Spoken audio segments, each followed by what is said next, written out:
to join us again for the third in our 5-part webinar series on building emotional resilience. This part will be a reflective conversation, and in a moment I'm going to introduce the participants who will be leading us through this webinar. First, I wanted to just take a minute to thank again the funders who've made this webinar series possible, which include Allied Behavioral Health Solutions, Aim High Tennessee, and this is a part of the Building Strong Brains initiative in Tennessee, which is funded by the Tennessee Department of Human Services and the Tennessee Department of Health. Today, we're really fortunate to be joined by some premier experts in infant mental health, 2 of whom you've already had the opportunity to see on the first 2 webinars, and that includes Deborah Weatherston and Fran Josefowitz. And today we're joined by Christina Fagaro. Kristina is an infant mental health specialist endorsed and has been in the field of social work for the last 20 years, working with families and children throughout her career. She's dedicated the last 12 years of her career working in Detroit, Wayne County. She's an infant mental health behavioral health supervisor, providing infant mental health informed supportive services to pregnant women and mothers who recently delivered, to medical staff in the hospital, and to reflective supervision to 11 infant mental health providers. I can say I've known Kristina for a very long time, as well as Fran and Deb, and we're incredibly fortunate to be able to be with them and learn from them today. I want to just remind you of the pillars of infant and early childhood mental health practice that we talked about in the first webinar. This is what the practice is really organized around: diversity informed, centrality of relationships, and reflection. The diversity informed practice is very linked to the tenets, particularly self-awareness and the use of language that really flows between us and holds us together. The centrality of relationship is very crucial. We know that the relationship, any relationship, is the instrument for change.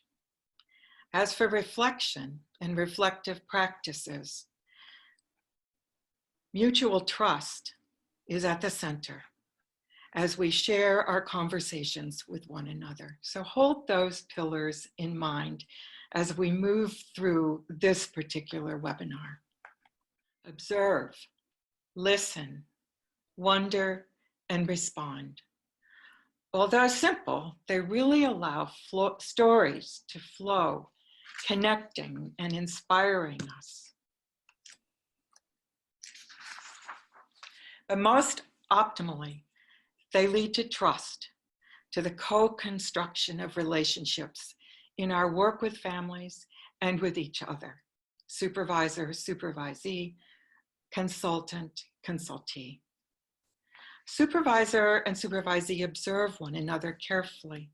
They listen closely and wonder what was experienced or felt during the history or events or moments shared.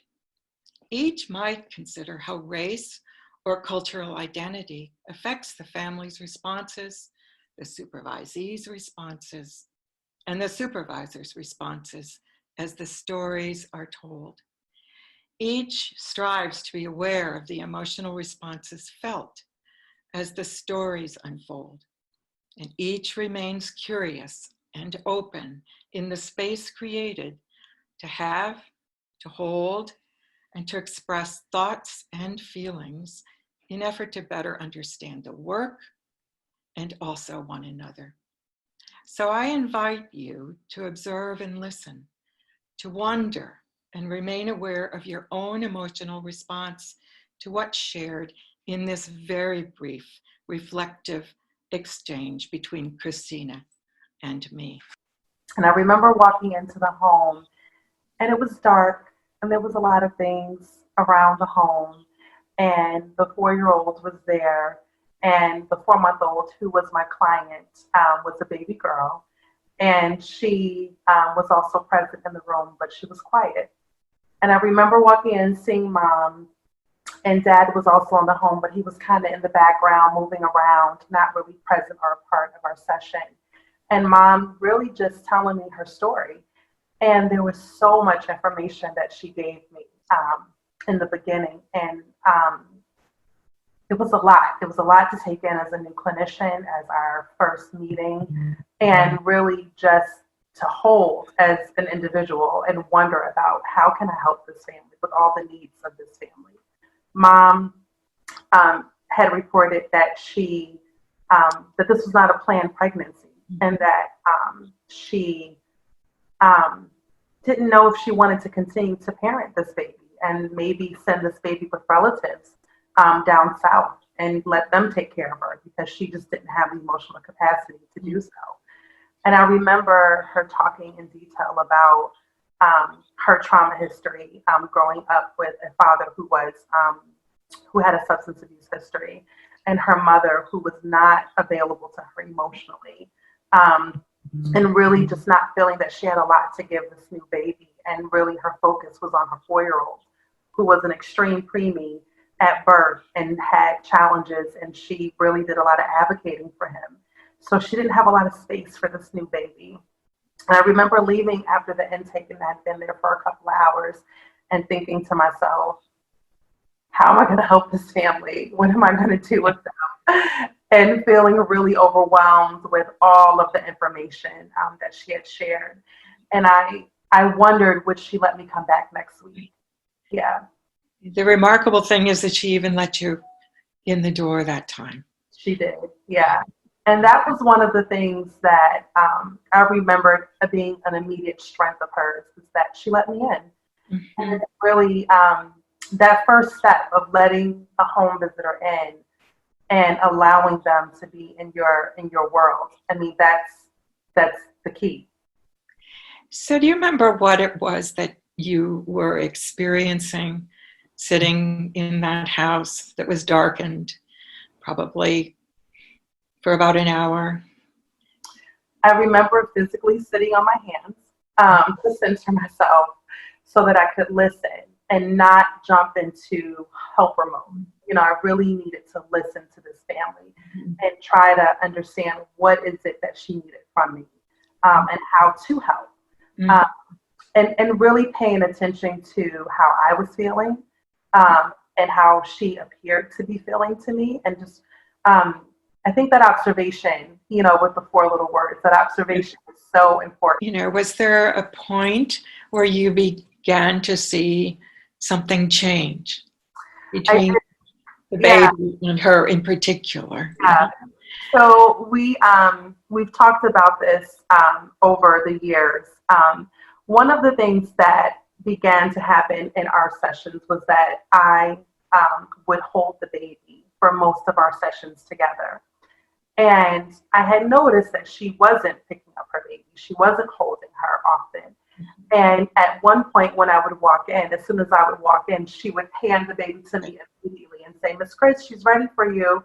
And I often would rock her to sleep during our session. And this had gone on for about 6 months into us working together. And I remember it wasn't an agenda for me. It wasn't a to-do list. And I walked in and she handed me the baby. And I looked at her and I said, "No, today is your turn. You're going to hold her." And she was like, "What do you mean?" And I'm like, today you're going to hold her. It's your turn. You know, you can do this. And she was a little uncomfortable, but she trusted me. And she took her baby and she held her. And she rocked her in the same way that I had rocked her as well. And I had mirrored this for her. So she knew what to do because she was able to see me do it with our baby. But more importantly, I reminded her of how she holds her baby at nighttime when they were getting ready for bed, or throughout the course of the day when she would feed her and she would care for her. I reminded her of all the times that she did hold her baby. Right. She wasn't aware of it. She didn't realize that she did that. So I'm wondering what it was like for her to see you hold her baby. This person who had so little support didn't apparently have a family around her. and even a mother in her history who might not have held her. Yeah. You think that was part of it, that she felt something as you were holding her own child? I hope so. I feel like when we talk about holding the family in mind, it's a theoretical and a physical practice. And so I think me holding the baby for her gave her the physical piece of being held. And she knew that her baby was being cared for. And so for her, that allowed her to care for her baby even when she didn't think she was. And so, I'm sorry. No, go ahead. Oh, so I think that's why she was able to do it. Even though she felt unsure initially, I think with the support and guidance from me to tell her that she could, and she was holding her baby, I think that helped her trust that this was something that she could do, because this was something that we had talked about and had did for 6 months of working together. And she did. She held her baby. Yeah. Holding is an interesting concept in that you came so regularly. Yeah. Didn't you? Week after week. She rarely missed. Right? No. She was there for you. Consistent. So your consistency, your gentleness, your appreciation of who she was, your capacity to listen. Those are all ways that you were holding her so beautifully. Yeah. And then it was time for you to put into words what you thought she would be capable of doing in your presence. I guess that seems important, doesn't it? Yeah, and I think for her too, it was something that she was able to reflect on as well, as far as knowing that she could, because she had a model for it, if you will. And she also was not a first-time mom. She did have a 4-year-old Right. that she did have to care for as well. Right. And so for her, this idea of giving this new baby a family and not being a single parent was really important to her. And I think that's a part of what kept her in this relationship that wasn't necessarily so healthy for so long. So she was with somebody else. But I'm struck by the relationship that she forged with you. Yeah. You said it was enduring. It was. And perhaps, for the first time, she was experiencing somebody who really could care for her. She, in turn, could care for her also. Yeah. And that allowed her to care for her baby much more positively than you probably guessed when you were on that very first home visit. And definitely. She told you so much that was really hard to hear. It was. And I think if you had asked me, would you work with this family for 5 years off of that intake, I would have told you no way. I don't think so.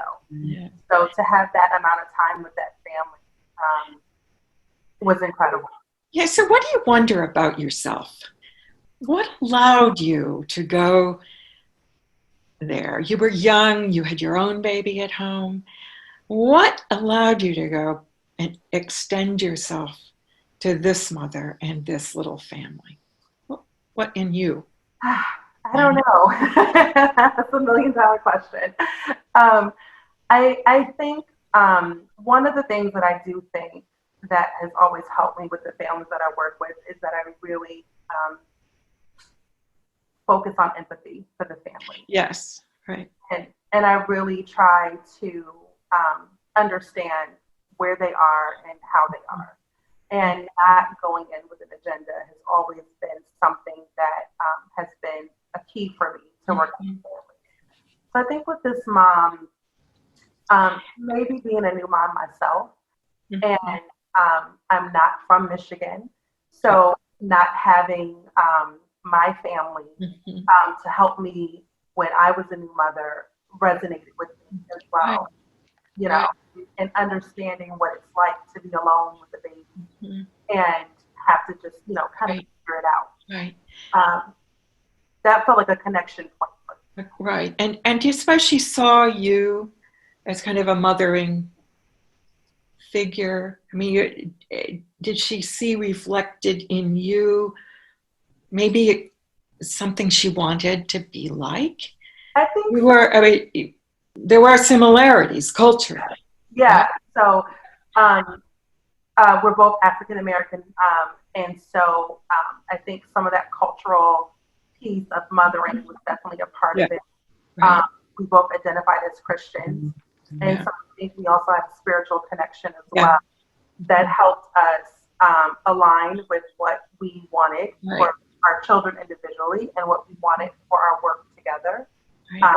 Was important, and I think that was a common thread that was woven in and out of our work. Right. I think that that's something we don't always talk about. Yeah. What we hold deep inside ourselves, this spirituality. Yeah. That helps us connect within one's culture, where Yeah. there's also a connection. So I think it feels like a very important way that you bring something to another that makes them able to connect with you. It's very deep. You're very personable and very thoughtful. It's clear 5 years is a long time to work with a family, and you made such a difference. You have 2 healthy children who are doing remarkably well. Yeah. And we could talk forever, I'm sure. Yes, I would learn so much from you about engaging with families. I really appreciate what you've brought to all of us. What a beautiful illustration of the pillars that we talked about at the beginning. The centrality of relationships in particular felt like really shining through in the way you talked about this family, Kristina, and Deb, your capacity to demonstrate the observing and the wondering. Anyway, it was just a beautiful privilege, and I really do wish that there had been more time, but thank you all very, very much. And I'm looking forward to the next reflective conversation.